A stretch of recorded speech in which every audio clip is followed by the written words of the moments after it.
Dear students, अस्सलाम वालेकुम। आज का जो हमारा टॉपिक है वो है working of an electric generator. तो ये जो टॉपिक है क्लास 10th के लिए, जनरेटर होता क्या है? Generator is a device that convert mechanical energy into electrical power for use in an external circuit. तो ये जो इलेक्ट्रिक जनरेटर वो डिवाइस होता है जो मैकेनिकल एनर्जी को किस में कन्वर्ट करता है? इलेक्ट्रिकल एनर्जी में। यानी कि हम घर में भी इस्तेमाल जो इलेक्ट्रिकल जनरेटर जो है घर में भी इस्तेमाल करते हैं। किसके लिए? पावर के लिए जो हम इस्तेमाल करते हैं। अब कंस्ट्रक्शन में जो था वो है, इस कंस्ट्रक्शन में जैसे एमर्चर है, जैसे ये काइल ABCD। तो कंस्ट्रक्शन में अगर आ जाता है आपको, तो ये जो काइल ABCD, ये जो कॉइल है बीच में, इसको हम क्या कहेंगे? आर्मेचर। तो आर्मेचर ये हो गया। अब ये दोनों जो हैं, ये दोनों क्या है? पोल हैं, यानी कि नॉर्थ पोल और साउथ पोल। अब मैग्नेटिक फील्ड जो होती है वो किस डायरेक्शन में है? North to south. ये हो गया, यानी कि आर्मेचर ये कंस्ट्रक्शन में आ रहा है। उसके बाद ये जो है मैग्नेटिक फील्ड है। उसके बाद ये जो है स्प्लिट रिंग, यानी कि अगर हम डायरेक्ट करंट की बात करेंगे तो ये क्या है? Split ring. अगर हम AC की बात करेंगे यानी कि अल्टरनेट करंट, तो उसकी बात करेंगे तो ये इसमें इन रिंग को हम क्या कहेंगे? Slip ring. तो ये जो है, उसके बाद स्लिप रिंग के साथ जो ये अटैच होता है, ये क्या होते हैं? ब्रश होते हैं। तो ये जो है कंस्ट्रक्शन में ये 4-5 चीज़ें आती हैं। तो चलो आज हम जो है शुरू करते हैं वर्किंग जो है, यानी कि ये इलेक्ट्रिक जनरेटर जो है वर्क कैसे करता है।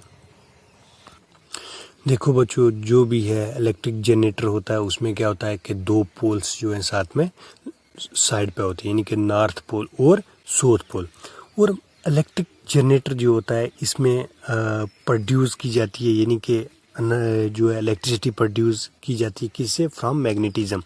तो मैं आपने पढ़ा होगा इलेक्ट्रोमैग्नेटिक इंडक्शन क्या चीज़ है? Electromagnetic induction, production of electricity from magnetism is known as. तो इस इज नोन एज क्या कहेंगे हम? Electromagnetic induction. तो इसमें भी वही जो है सेम, यानी कि इसमें कौन कर रहा है? मैग्नेटिज्म से जो है इलेक्ट्रिसिटी प्रोड्यूस होती है।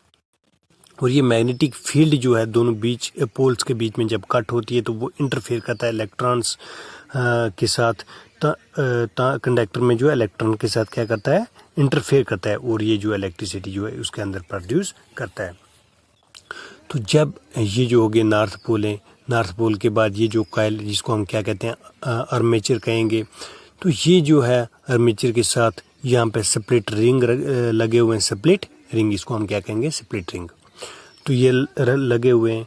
उसके बाद ये जो है इसके साथ ब्रश लगे हैं। ब्रश के ये जो है यहाँ पे गैल्वेनोमीटर, यानी कि यहाँ से करंट जो है R1 से जो है फ्लो कर रहा है, ऊपर की तरफ कर रहा है। तो इसमें कैसे हमें पता चलेगा हमें डायरेक्शन वगैरह? यानी कि अगर हमें ये हमें पता चलता है किससे? फ्लेमिंग राइट हैंड रूल से। तो जब हमें पता है कि करंट जो है ऊपर की तरफ फ्लो कर रहा है, तो मैग्नेटिक फील्ड इस तरफ फ्लो कर रही है।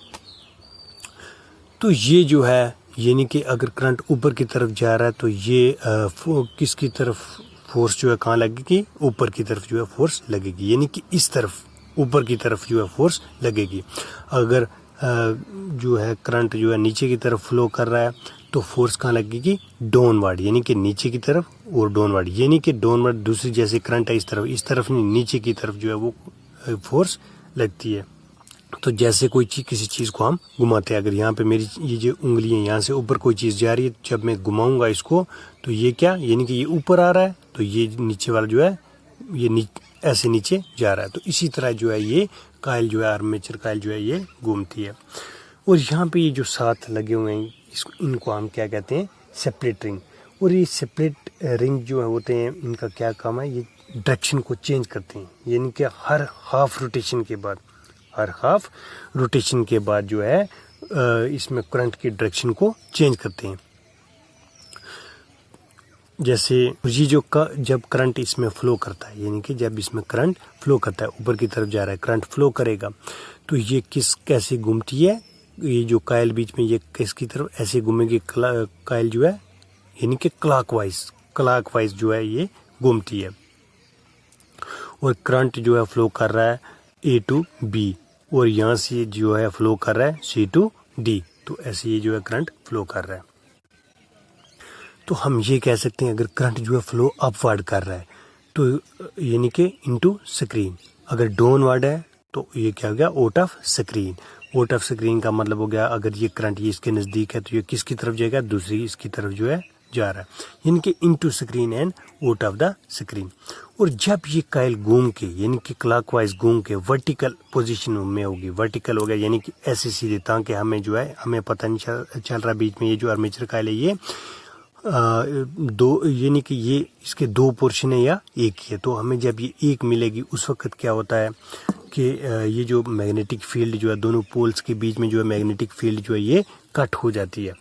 और वो मैग्नेटिक फील्ड क्या करती है, कंडक्टर में जो इलेक्ट्रॉन के साथ क्या करते हैं, कंडक्टर में जो इलेक्ट्रॉन होते हैं फ्लो कर रहे होते हैं उनके साथ क्या करती है, इंटरफेयर करती है। उससे क्या होता है ये जो बीच में क्या होता है जो करंट जो है वो इलेक्ट्रिक करंट जो फ्लो करता है, इसके अंदर जो इलेक्ट्रिक करंट फ्लो करता है। यानी कि जब हम बात करेंगे करंट फ्लो जो है कैसे कर रहा है, C टू D हो गया D, उसके बाद वहाँ से जाएगा R2 में, R2 के बाद किस में चला गया, यहाँ पे ये ब्रश है, ये दोनों जो है ब्रश है, यानी कि हम इसको अगर नाम देंगे X तो इसको हम क्या नाम देंगे Y, यानी कि R2 से Y में, Y2 से कहाँ जा रहा है ये जो करंट है किस तरफ जा रहा है, यहाँ पे जाएगा ब्रश X में, X से फिर जाएगा R1 में, R1 से फिर जाएगा कहाँ पे ये B में। और इसी तरह जब ये जो है हम क्या करते हैं कि जब ये जो है कायल आर्मेचर कायल जो है हाफ रोटेशन में यानी कि ऊपर वर्टिकल होती है तो उस वक्त क्या होता है कि ये जो कायल है मैग्नेटिक फील्ड क्या करता है कि ये बीच में जब मैग्नेटिक फील्ड कट हो जाती है उसमें उसकी जो डायरेक्शन है वो चेंज, करंट की फ्लो जो करंट फ्लो कर रहा है उसकी डायरेक्शन जो है चेंज हो जाती है। यानी कि व्हेन CD एंड AB दोनों जो है in vertical direction before half in vertical direction में उस वक्त जो है करंट की डायरेक्शन जो है वो चेंज होती है। अगर यहाँ से करंट जो जा रहा है तो यहाँ से आ रहा है, जब ये इस तरफ जाएगी यानी कि ये जो है इस तरफ जाएगी घूमते, ये जो घूम रही है ऐसे क्लॉकवाइज, ये जब इस तरफ आएगी यहाँ से नीचे से घूम के इस तरफ आएगी तो यहाँ से ऐसा होगा कि जब ये कायल ये नीचे, हम ये सोच रहे हैं कि ये नीचे ही रहेगी लेकिन ये जो है इसके साथ रिंग भी ये घूमते रहते हैं। तो एक जो है ये रिंग जो है CD R1 जो है CD के साथ अटैच नहीं हो सकता या फिर R2 जो है AB के साथ अटैच नहीं हो सकता। जैसे जो है AB के साथ R1 है R1 ही रहेगा, CD जो है इसके साथ R2 है तो R2 ही रहेगा। यानी कि जब ये वर्टिकल जो है यहाँ से क्लॉकवाइज जो है कायल जो है घूम रही है, जब यहाँ पे आएगी तो जैसे ये हाफ रोटेशन में पहुंचेगी यानी कि वर्टिकल होगी, ये दोनों जो है वर्टिकल पोजीशन में हो जाएंगे। तो उस वक्त क्या होता है कि ये जो स्प्लिट रिंग होते हैं, स्प्लिट रिंग का क्या काम होता है कि ये जो डायरेक्शन इलेक्ट्रिक करंट की जो है हर हाफ रोटेशन के बाद इलेक्ट्रिक करंट की जो है डायरेक्शन उसको चेंज करना। तो इसी तरह जब यहाँ पे हम इसकी बात करेंगे, जैसे यहाँ पे हाफ रोटेशन के बाद ये जो है कायल इस तरह से हो जाएगी यानी कि C टू D, ये जो है जब ये नीचे आ रहा था यहाँ पे CD था तो यहाँ पे क्या हो गया AB है, यहाँ पे B टू A है, तो यहाँ पे A टू B था, यहाँ पे D टू C, यानी कि हर हाफ रोटेशन के बाद जो है स्प्लिटिंग क्या करते हैं इस करंट की डायरेक्शन को चेंज कर देते हैं। यहाँ पे जब ये सीधा वर्टिकल पोजीशन में दोनों हो जाती हैं तो यहाँ पे आने वाली जो जाने वाला करंट है वो आने वाली में हो जाता है और आने वाला जो है जाने वाली में हो जाता है। तो हर यानी कहने का मतलब ये है कि हर हाफ रोटेशन में जो है ये करंट चेंज होता है। जब हाफ रोटेशन के बाद ऐसे जो है कायल आ जाती है उसके बाद जो करंट वो फ्लो कर रहा है BA to R1 BA to R1 से फिर जाएगा X में, X से यहाँ से जाएगा फिर किस में Y में, Y से फिर R2 में, R2 से फिर DC में या CD में जो है करंट चला जाता है। तो ये जो है इलेक्ट्रिक जनरेटर है, यानी कि इलेक्ट्रिक जनरेटर जो वर्क कैसे करता है। अब ये हो गया जो मैंने यहाँ पे डायग्राम बनानी, ये हो गया कौन सा जनरेटर, अल्टरनेट, वो जनरेटर जिसमें जो क्या प्रोड्यूस करता है अल्टरनेट करंट जो प्रोड्यूस करता है। अब फर्क जो है सिर्फ इतना होता है, यहाँ पे जैसे मैंने बताया यहाँ पे ये जो है इसमें जो रिंग पूरा होता है, ये जो DC डायरेक्ट करंट जनरेटर जो होता है उसमें जो है कौन से रिंग होते हैं, यानी कि हाफ रिंग जो होता है, रिंग जो है यहाँ पे पूरा रिंग होता है, यहाँ पे हाफ रिंग होता है, सिर्फ इतना ये जो फर्क है। ये जो है डायरेक्ट डीसी जनरेटर जो है, यानी कि ये जो वो जनरेटर जो डायरेक्ट करंट प्रोड्यूस करता है, उसमें ये जो रिंग लगा होता है वो क्या होता है, हाफ होता है। और ये जो है अल्टरनेट एसी जनरेटर, वो जनरेटर जो अल्टरनेट करंट जो है प्रोड्यूस करता है, तो उसमें क्या होता है कि ये पूरे रिंग जो है वो लगे होते हैं।